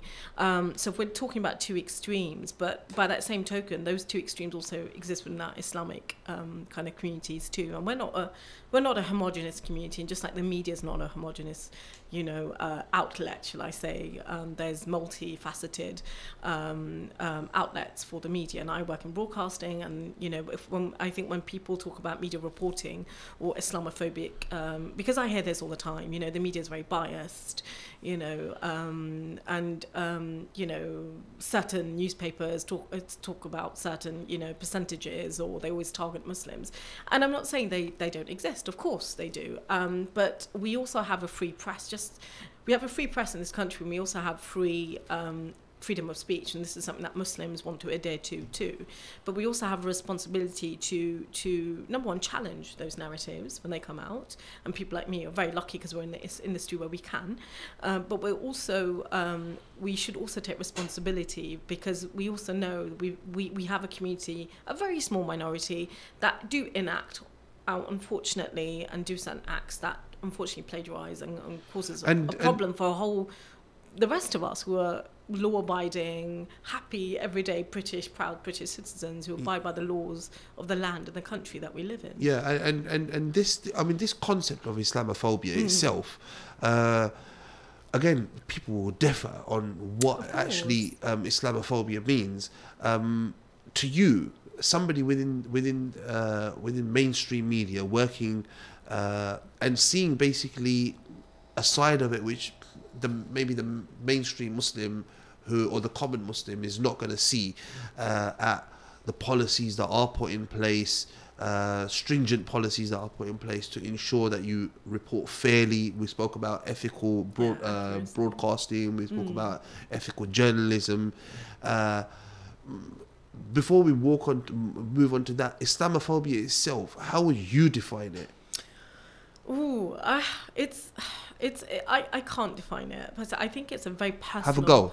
I think it's a very personal perspective. I think generally it's a terminology that we're using because of certain attacks and statistics. And, you know, last year the country, we went through a very, you know, quite a horrific time where we had 4 attacks in this country. And I will tell you personally, I've also been attacked, just being a normal citizen on my way to work on the tube in London, and I've been targeted. But that doesn't make me go against my fellow citizens who are British. It's 1 or 2 people who might feel pressured or in fear or just angry. But I also think I also feel it comes down to how we respond to that. Which is why, you know, it's important that people are Islamophobia proactive. comes out of how we respond? No. I'm saying how I think how we respond to those attacks is also an enlightening factor as to how we can kind of build these bridges. It's a shame we've come to this. It's a shame we've come to this position. I mean, would you say that Islamophobia is a parallel to anti-Semitism, but just anti-Semitism all about Jews, and Islamophobia is obviously there's about a Muslims? difference here, because of anti-Semitism obviously it's a criminal offence in this country, and Islamophobia isn't protected under the law in the same category. But I think anything, whether it's got nothing to do with Jews or Christians or Muslim, I think if you are targeted for your faith or your belief or your sexuality, or because you happen to look differently or dress differently, then that's just xenophobia, full stop. And that nobody should be targeted for their faith or for their beliefs, or whether they look culturally Muslim, or whether they look evidently Muslim or Jewish or something. It's just unfair. That's not the way our country functions. And okay, legally speaking, yes, anti-Semitism is different, but actually, no, as in it's a criminal offence. As in it's a criminal offence, exactly. And Islamophobia isn't protected under the law as such. But the fabric of it, I'm talking about. What is the difference between the two? I don't think it's any different. It comes down to xenophobia, right? So why would I think the difference is people are targeted for their beliefs or their faith. The Jewish community is a lot more smaller in comparison. The Jewish community, in average, I think, is about 260,000 in this country. But it doesn't mean Jewish communities haven't been targeted, and we know they are getting targeted, not only internally by their own people, but externally, but also by other faith communities. And Muslims, we know, are being targeted. And you've read out the statistics. I know, I've been a victim of it myself. Yeah. I just think the definition for me is anything that is xenophobic, that attacks. So anybody. if anti-Semitism and Islamophobia, in terms of the fabric, in terms of the actual hate-filled aggression towards these two communities is the same, then why under the law isn't it the same? Should we be trying to make outlaw Islamophobia as well? That's a policy question. That's a question that I don't have the answer to. And I know there's been lots of debates been done on this in Parliament, and that's something we'd obviously have to, address maybe with certain politicians and policies. So I don't have the answer to that question. But if you want to go on a media perspective, the media has a responsibility to report fairly. Now, every media outlet, it goes back to my point earlier, everyone is entitled to their opinions, whether rightly, but factual reporting is important, and there are organisations and certain press organisations that don't necessarily report factually, but then they're brought to account. There are certain organisations out there, the MCB, they do a fantastic job in kind of, whipping, making sure, retractions are made. There are organisations out there, and then that's why people like me are in this industry, not only because we have a passion for the work that we do, and I read theology at university, which is where my love of religion comes from, and it's not just my love of Islam. My master's was on Buddhism, the tradition, comparing Islamic narratives, theology with Buddhist narratives, so an Eastern stroke Abrahamic tradition, because I have a love of faiths, and I love speaking to people of different faiths and none, and just understanding people's stories and want to be able to portray those stories to the world. It's very interesting, and we won't go back onto the politics of it and why Islamophobia should be outlawed, but within the media industry, you're saying there is that sort of like a rule which applies to the everybody within that comes within that spectrum, like you said, faith or non-faith, and the rule is there for everyone. But we do see a lot of bias programming. We do see a lot of bias stories that come up on the news, etc. That a lot of Muslims feel that this whole report is just basically targeting Muslims. How do things like this still, get through the nets? It depends on define biasness and what you're talking about. Are you talking about particular news outlets? Are you talking about particular news channels? No, it's not particular news channels. It might just be one report. It might be that particular report. How does that still slip through the net? It's not a case of slipping through the net. It goes back to that point that the media is a broad entity and it's multifaceted. So I can give an example for broadcasting. If when people say the word media, and I have this conversation with Muslims all the time, they don't define it very well. Normally, people say, "Oh gosh, the BBC or certain organisations are very biased," and then I have to explain, well, what do you mean? What part of the media are you talking about? Are you talking about the news and certain reports, or certain news outlets, or bulletins you've seen? That's not the whole entity of that organisation. That might just be television, but then there's radio, there's digital, there's online. There are so many facets to it. And then within that, you could probably break that down. And within that, you can break break it down. So, for example, I always say to people, a lot of people complain about television documentaries or certain shows, factual entertainment shows that on Islam, and they don't think it's representative. But I think it's important. Muslims really need to understand this. We are a minority within a majority non-Muslim country. So certain programs are not targeted for Muslims. They're not made for Muslim audiences. They're made for mainstream audiences. So they've got to be factual, but also entertaining, or they're more specialized stuff, which is what I do.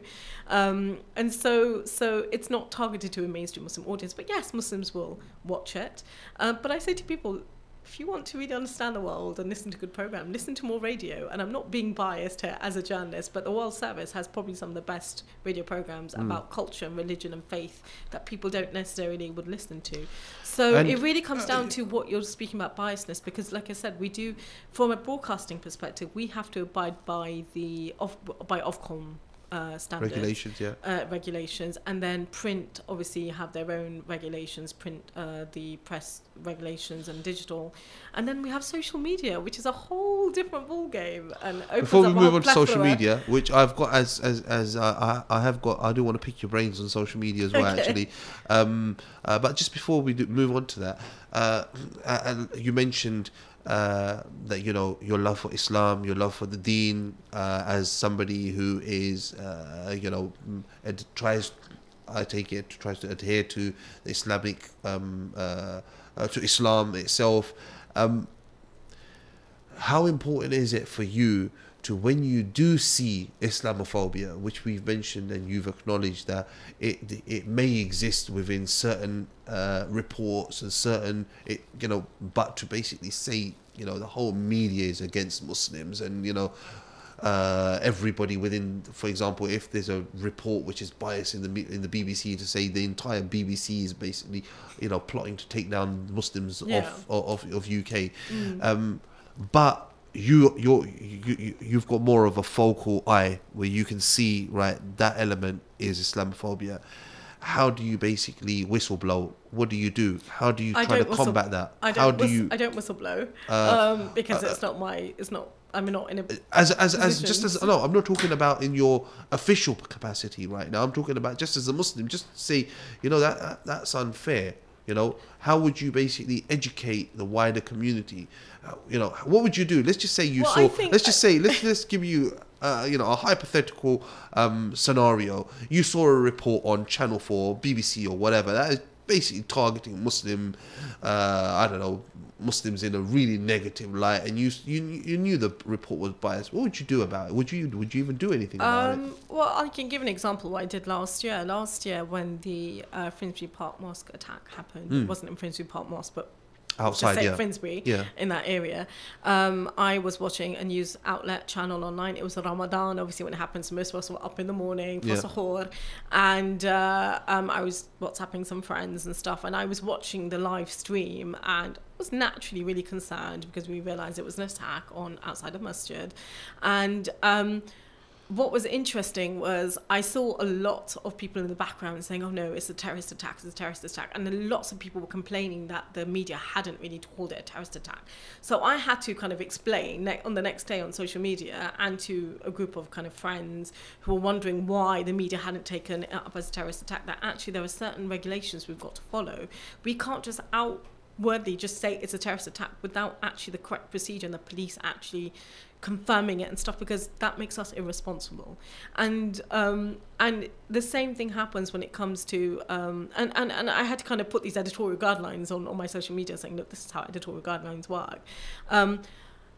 Again, it comes down to opinion. What you would consider biased and what I consider biased could be two different things. So if it's a general thing that is a bit sort of like pushing the boundaries, I think we all react slightly differently. So there have been certain things that I've reacted to. One of the things that I reacted to is one of the outlets was completely incorrecting not naming the institution correctly or certain facts. So I was tweeting them saying, well, actually, no, this is it. So we do have a responsibility, even people like me, because we're in a position where we can do it, alhamdulillah, and we're quite lucky. But again, I am also in a position where I say to people, we need more Muslims in this industry. There's a reason I went into it, because I am of the 9 11 generation, so I'm going to give away my age there. Yeah. But I was at university when it happened, and it affected people like myself because automatically overnight I was asked, are you Muslim or are you British? Sabah? Yeah. Why couldn't I just be a British Muslim? Muslim, so yeah. I wanted to go in this industry, not only because of my love for it, And but we're to gonna be end able up. to influence. We are gonna basically end up. That is like we discussed off air as well. That is basically one of the main purposes of having you down, is basically for you to not only share your experience, but this industry, like you mentioned, we do need more Muslims in this industry, and how they get there, why they need to be there, and how they get there. We're going to come on to that. But before we do, I want to basically just elaborate on this one point you mentioned about reporting fairly and this terrorist attack, because I was at Finsbury Park Mosque that morning when it actually happened. Right. I was around the corner. As soon as I heard about it, I was down there, and the anger within Muslims was, it was spewing out. A lot of that anger, and I was talking to them, a lot of that anger was, Muslims were angry. These were not terrorists that were angry. These were not people that had been going to a certain madrasa and follow a certain ideology that were angry.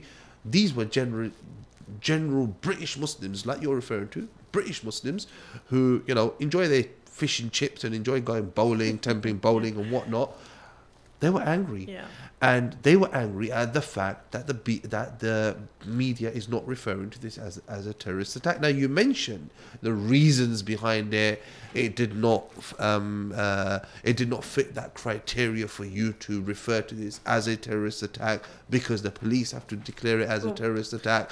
And whatever sort of like is going on in the background, and the threshold and the technicalities behind it, that to an extent becomes irrelevant to these Muslims. These Muslims are saying, well, hold on a second, that's fine. How comes these technicalities are, why are the police not declaring this as a terrorist attack immediately? Why is it as soon as something happens, the first thing that's mentioned is the man shouted Allahu Akbar, so it's a terrorist attack. I remember not far from here, Leytonstone, a guy pulled out a knife. You probably not in my name, bruv. You ain't no Muslim, bruv. Remember that one? Yeah.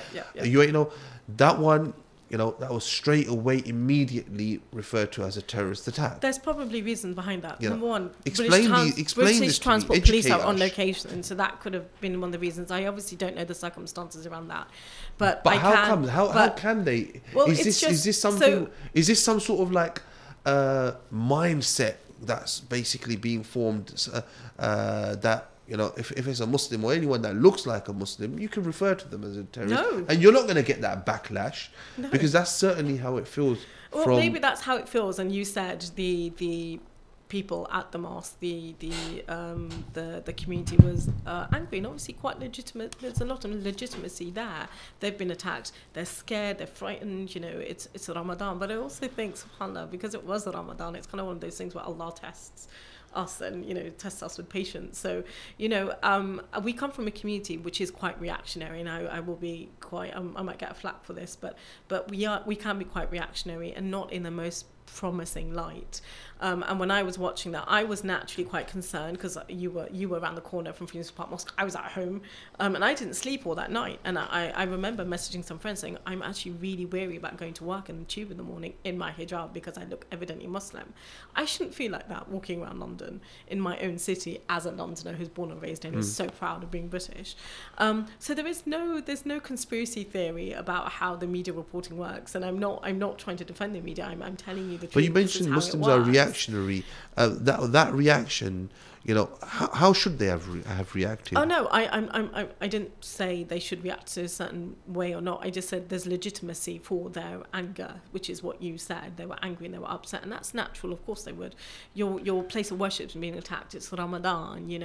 When something like this happens, people are quite nervous, and rightly so. But they weren't actually angry at the attack. They were actually angry at the media reporting. Yeah. But then people were literally refusing using to talk to the media. I know, and but people were also being really aggressive to the journalists, and I was watching this live on TV. Well, they were being aggressive to the journalists, and like I said, I was who's there. there to do a job and report fairly. I was there. It did spew over into aggression, which is not good adab by any practice. Exactly. No. There's you can't justify that in any way, shape, or form.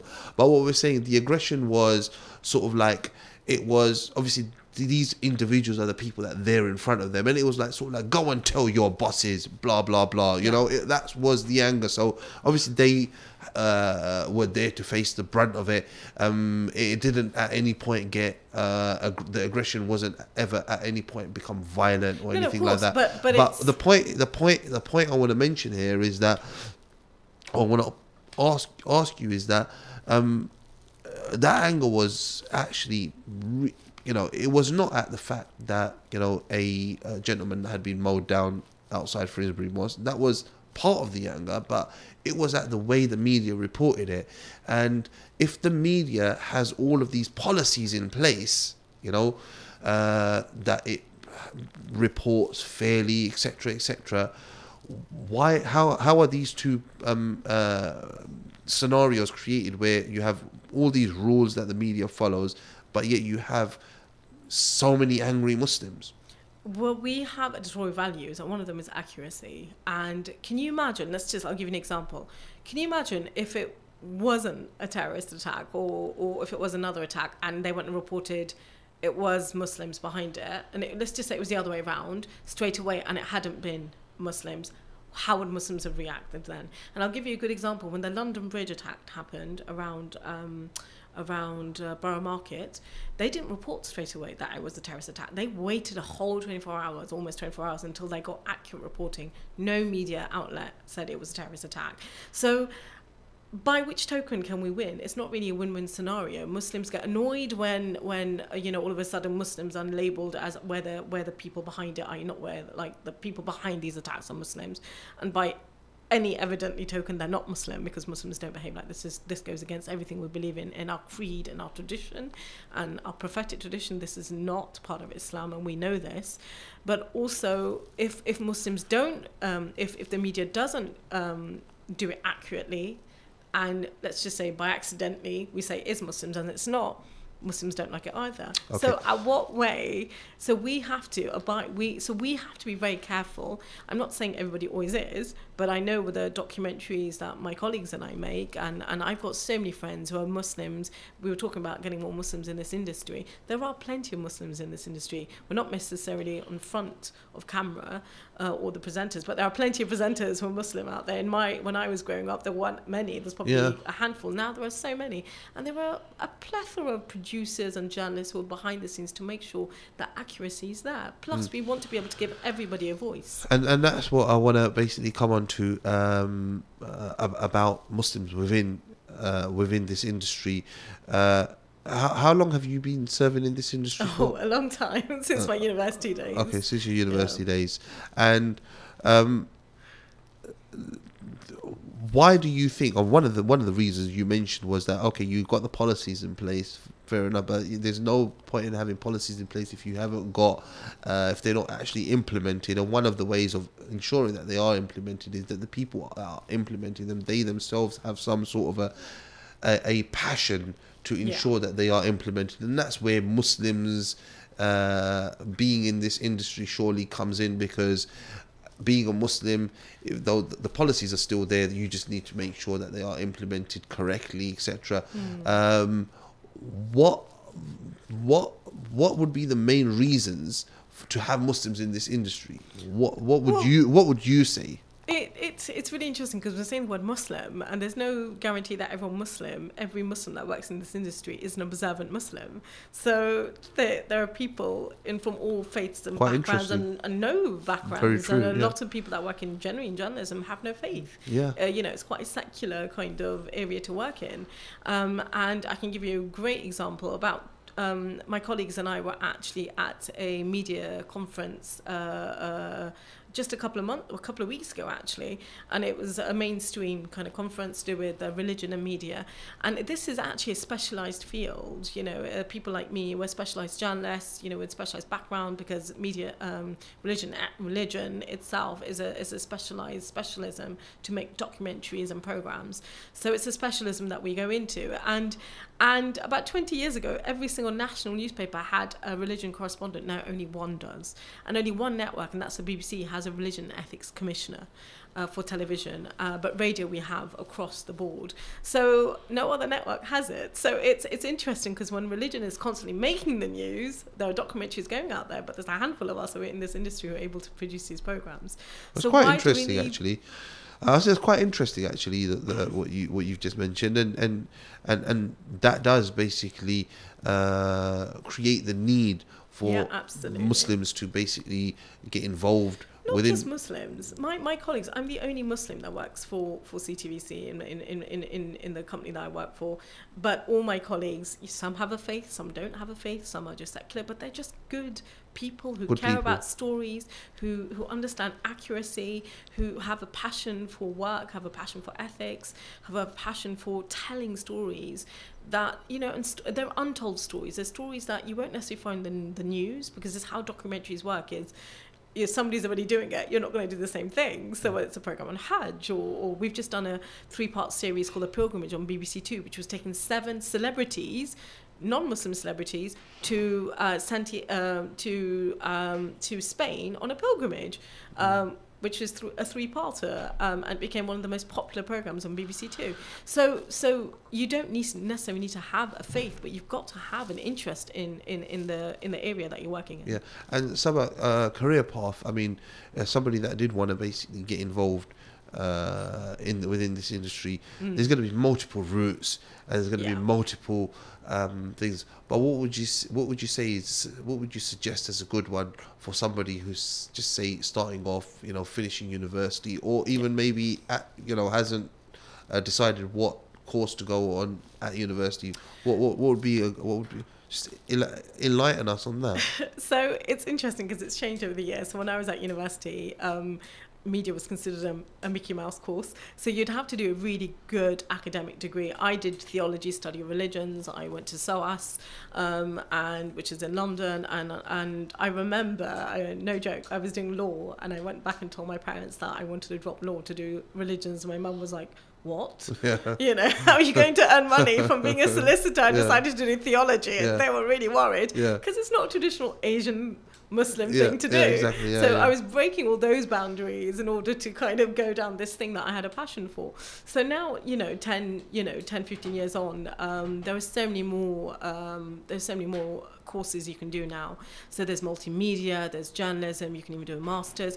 But your traditional, it's not like doing an academic degree like in medicine or something where there's a traditional pathway in. But there are so many organizations out there. There are funds available, there are broadcasting training councils, there is the National Union of Journalists, and then there are people like me who people can reach out to. There are so many journalists out there, and I tell you what, we're willing to give our time and willing to mentor people in order to get into this industry. If we spot talent, we will take people under our wings. And another way of kind of, my best way to encourage people is find what it is you like, whether it's writing, because that's then print, whether it's multimedia or digital, because then that's film, and now blogging and vlogging, which is a completely different world that I don't understand. And then you have broadcasting, or it could be radio, television.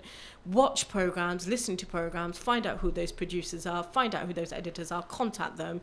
Most people in certain organizations are available. You can Google people now, you can find them, drop them a note. And get chatting. And it's not like a traditional pathway as you do the certain degree and you get in. But what does help is knowing the right people. And this work, this industry is like any other industry. It's hard graft pays off. You really, really need to work really hard to kind of get yourself up the ladder. And it's not a sustainable industry in the sense of they're dealing with a lot of freelancers. So it's a continuation where you're constantly fighting for contracts and stuff like that. But I'm quite lucky because I'm staff at the company that I work in. But like I said, if you've got a niche and if you've got a talent, people will spot it and they'll be willing to chat to you. Alhamdulillah, that's really, really good. good to hear that. You know, the fact that you know you're taking people under your wing when you and I take you've got an eye for talent as well, being within the. I hope so. Yeah, no, inshallah. I definitely think you have, because from the work that I've seen and the podcasts that you've sent, which we are going to be playing on Ramadan FM 2018 as well. Please do listen to them. Yeah, no, I mean, I've had a quick brief through the ones that you've sent. So, I want to finish on social media, because this was something which we didn't touch on, and I said we would. A lot of people say, you know, mainstream media is dying out now. It's all about social media. Social media is sort of like, you know, it's given Muslims such a big platform to basically showcase their talent, and you know, the opportunities were not there, and we've seen how even mainstream media is now picking up talent from social media and bringing it onto their platform. Absolutely. For example, we had Guz Khan, big name. Absolutely funny guy. You know, this guy made a selfie video of himself about Birmingham and the moon and stars or something like that. And like Godzilla film, if I remember correctly. Yeah, exactly. Something crazy like that. And now the guy's doing shows at the Apollo. He's produced stuff for the BBC. Social media. How much of a part does this play in the question is quite focused, basically. That route that, for example, Guz Khan I mentioned, that he took, that he first went to social media, and that's where he became recognized. How much of a stepping stone is social media, and for Muslims to get into mainstream media, should they be banking for a career, or just you know, interacting with the world? No. I'm talking about for a career. So is that not because I know that there's people that are literally making movies now for social media. They're making YouTube videos, and their objective is that, you know what, if I make this six episodes, I know a gentleman not too far from here who made the 6 episodes. You know, whole media team, cameras, and you know where it's going to be broadcast. It's going to be broadcast on YouTube. His ambition is that, you know what, after this, hopefully BBC will pick him up, Channel 4 will pick him up. Yeah, good luck to him. Is that a wise move? I don't know if it's a wise or. I can't say it's a wise or not wise move, because the world is now on social media. It's very different to my time when I was first starting out in this industry. It was like the traditional route pathway, which is, you know, find people, network, contact them, get your foot in the door, get a contract, move on. More traditional route. This is, you know, social media is more of a millennial, you know, buzz, shall I say, more of this, you know, it's kind of blown up in the whole kind of millennial sphere. And so I have my nieces and nephews who are in their like teens, who are kind of massive on social media and vlogging, but I don't think there's anything wrong with that, because where we would traditionally have bloggers, we now have bloggers online, and so, for example, if you are interested in writing, blogging is probably a really good pathway to actually get into writing, because you've got writing, you can regularly write and, you know, contribute to something, a platform online, whether it's your own blog, and if you see jobs that you're interested in, whether it's print or online or digital, you can actually send your reels, or send your bylines and your scripts and your links to editors and producers. Now, I know vlogging is quite a big thing, and then we have Instagram, which is something I don't completely understand, because I'm not an Instagrammer, so I haven't gotten into that world yet. But yes, you know, Muslims are making their careers from this. We know this with all the kind of fashionistas, and, you know, Guz Khan, as you mentioned, Taz Ilyas is another one. You know, so yeah, I think it's a really promising medium. I think people are making their mark in the world, but I guess the question is whether it's, you know, where is the fine line between 15 minutes of fame and actually being really genuinely somebody who's got talent and can be spotted. But yes, you know, social media is a great thing. I know some people shy away from social media. You know, some people are like, oh no, I don't like it, but that's the way the world is moving. But you know, like all things, there's good and bad, and it's knowing what the balance is, really. Well, social media, I mean, this platform right now that we're using is totally 100% social media. Ramadan FM started off in 2014 just as a sort of like a project for the local mosque, for the mosque next door, Minhaj al-Quran Institution, Minhaj al-Quran International. Obviously itself is a global organization, but locally we wanted to do get youngsters involved and exactly that, give them a platform to voice their opinions and share their concerns and whatever. So since 2014 we've been doing it every Ramadan, and last year we put in an application to Ofcom for an FM license. There were 29 applications that went in throughout this was in the M25 area. We found out about it about 2 weeks before the date closed, the closing date, that there's an application. We couldn't make heads and tails of the application form, but we had a shot at it, and it was based on our work that Minhaj al-Quran has been doing with the community, a genuine organization, an organization that basically welcomes everyone, Christian, Jewish, regardless of faith, regardless of your culture, regardless of your background, regardless of your ideology. The mosque is open for everyone, and we open the mosque up like the Prophet ﷺ allowed Christians to come into his mosque and pray according to their faith within the Masjid al-Nabawi sallallahu alaihi wasallam. That was a message which Shaykh al-Islam Dr. Muhammad Tahir al-Qadri, the founding leader of the organization, which he instilled within the workers of Minhaj al-Quran. And this was evident when Ofcom, they must have went to work on us, or when they basically decided whether to give us a license or not. And alhamdulillah, we were awarded an FM license. So later on this year, we will be full-time on Ramadan. We will be full-time on FM, on the FM frequency. The stage that we're at right now is obviously we've got the license, we've secured the premises, rent-free premises for 5 years. We've got the team, we've got the experience, we've got the business plan is ready.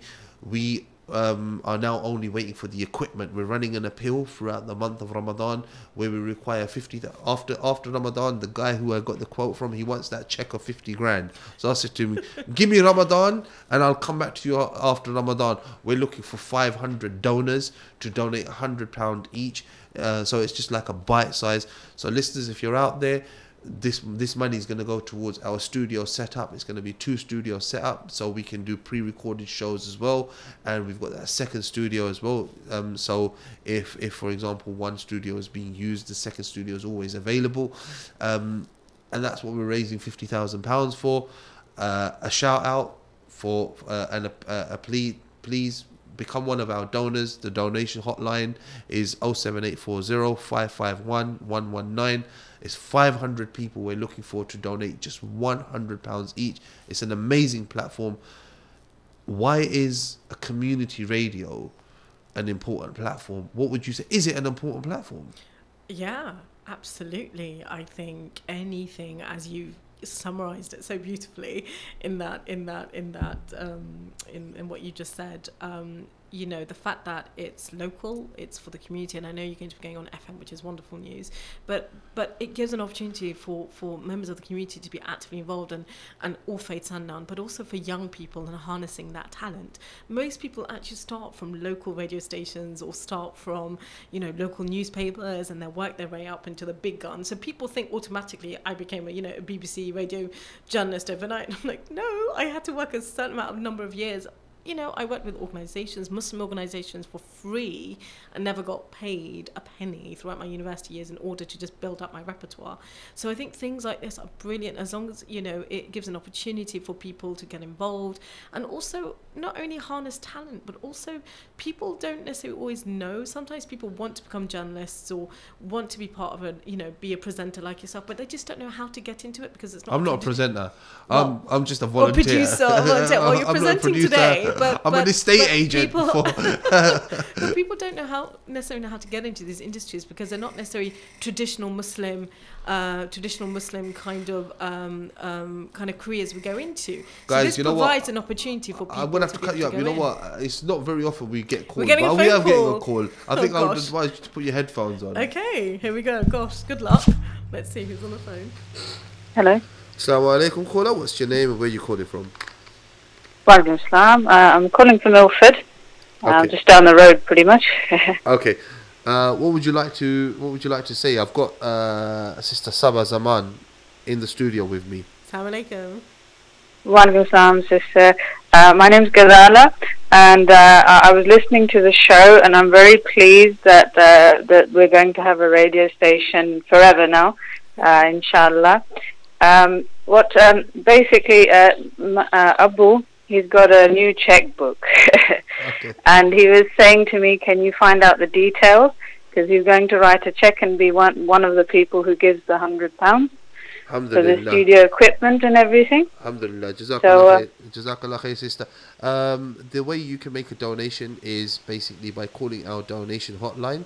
Have you got a pen handy? I'll give you the donation. Yes, I do. Yeah, it's 07840 07840 551 551 119. 119. So there's two ones or three ones? There's three ones. That's 551 Three ones. 119. Yeah. Excellent. You can call the donation hotline. You can also go to our RamadanFM2018.com, our website, where you can make a donation, or you can call. You can make a donation online, or you can call the donation hotline. And what was the third way? I forgot. Tweet. No, not tweet. You know what? Call the donation hotline. That's probably the best, the easiest. Yeah. Oh yes, I got it. Online banking. Online banking. The account details are actually on our screen. So you can But essentially, basically, what happened? Dad's checkbook ran out, and he asked for a new checkbook, and that's just come in through the door today. And he said that's the first check that's going to go. Alhamdulillah. Basically, you know what to do. If you call the donation hotline, I'm sure they'll be able to basically provide you with the full address and all the details. Inshallah, I'll just call them. Yeah, just call the donation hotline. And thank you very much for your call, and your contribution, inshallah, will be much appreciated, and you'll be a part of this amazing project. Yeah, I look forward to listening to it as well. Yeah. I thought it was keep up the great work. So I think I've got off scot-free. Okay. So thank you very much, sister. Jazakallah khair for your donation. Assalamu alaikum. Thank you. Welcome, Islam. That's good news. Yeah, exactly. We've got we've been having donations trickling in, and like you said, this is a great platform. Your closing remarks, sister. Closing remarks. I would say when it comes to careers, just try to pick something that you have a passion for. I think even being third, fourth generation of Muslims in this country, sometimes we're still doing things to please our families because they're expected of us. And I don't think there's anything wrong with that, but particularly if you're not happy with it, find what your calling is, find whether it's going into scholarship or whether it's going into academia or journalism. Please come into journalism. We need more journos.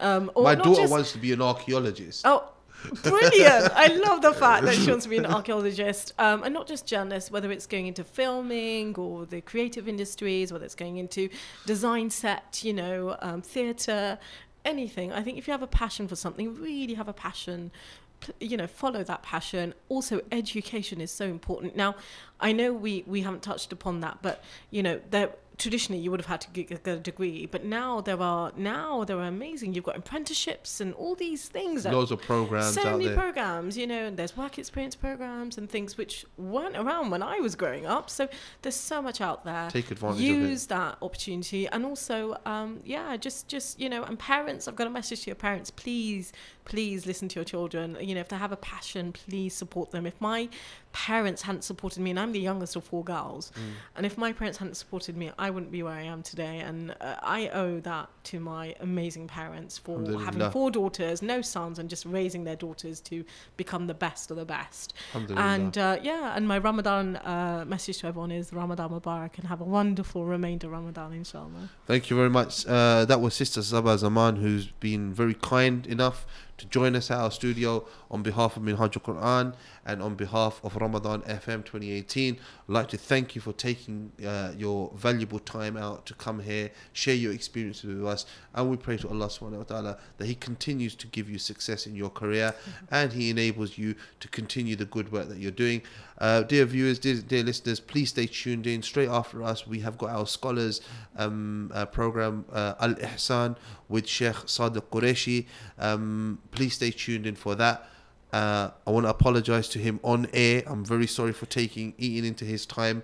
And inshallah, straight after this show, it will be his show. Until next time, Assalamu alaikum wa rahmatullahi wa barakatuh. Upton Lane.